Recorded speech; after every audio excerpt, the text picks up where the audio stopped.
Respect failure as much as you respect success. In fact, fear people who have not failed. They are too innocent to counsel you. There is a requisite level of failure you must carry as a badge to balance your understanding in counseling people. Believe me, anybody who comes to you with 100 over 100 is still a child in the school of success. There is a requisite scar that gives you a balanced perspective. Have you failed enough to be able to talk to me? Don't tell me all the stories. I just prayed and the person was healed. I just spoke and they gave me an auditorium. You are not the person to counsel me. I respect you. Carry your results until you learn the other side of life. My goodness, there are people that have failed enough and they can talk to you. When they talk to you, they utter from their pain. Their pain has been turned to wisdom. Every sentence is a life lesson. A woman who tells you, I have been barren for 10 years. Now God gave me 3 sets of twins. Forget the twins and learn wisdom. Don't just respect crowns, respect scars. The wise respect both scars and crowns. Can I encourage someone? Your failure is still an asset. Don't throw it, archive it.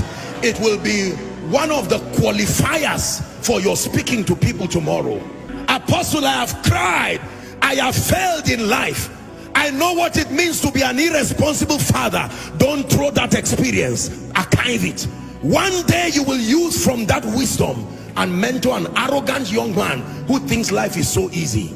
Most times when we are starting out in life, because of the leverage of prayer, the prophetic, or generally life just playing games with you, you can believe life is so easy and you are wondering, so why are people crying like this? I just got married and 3 months it's been so rosy. In fact, my wife is the best thing that has happened to me. And you go online and embarrass yourself. And someone who has been married for 15 years, he said, may God help you. After 2 years, you just turn and start saying life is unpredictable. All these unwise things that people do. Do not just respect those who have succeeded alone. Respect those who have failed. Not everybody fails. Respect those who have failed. Failure is an asset when you can turn it to power. Paul said, let no man trouble me. It is not only anointing that I have, there are scars. Gentlemen, don't just look for those who live in mansions. Go and look for mama and let her teach you the secret of happiness in a hut. There is something you need to learn, because the money you think will come from the mansion, you will be surprised. You don't know the depression and the drugs that surround those mansions. Sometimes you need to learn from both a king, but you need to learn from the slave that is in his palace. There is something the slave can tell you that even the king does not know. The slave is the one who cleans the palace. He knows what he has seen there. Why will the Lord speak to a young virgin through an angel and says, Mary, you are highly favored? And the next thing that follows that woman is pain, controversy.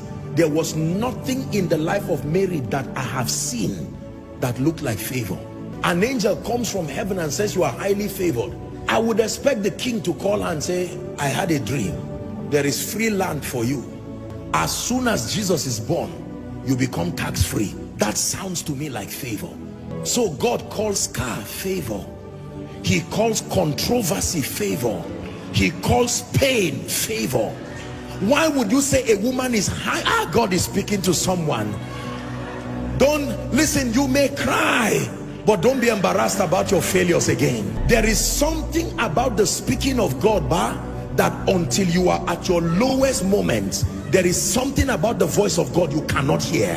There is a pain requirement to hear certain things about God.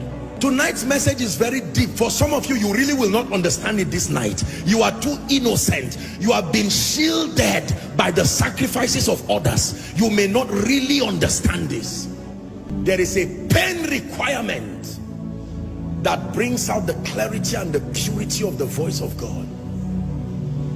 There is a way a man of God fails and fails and fails in ministry, that he goes back and he says, Lord, teach me.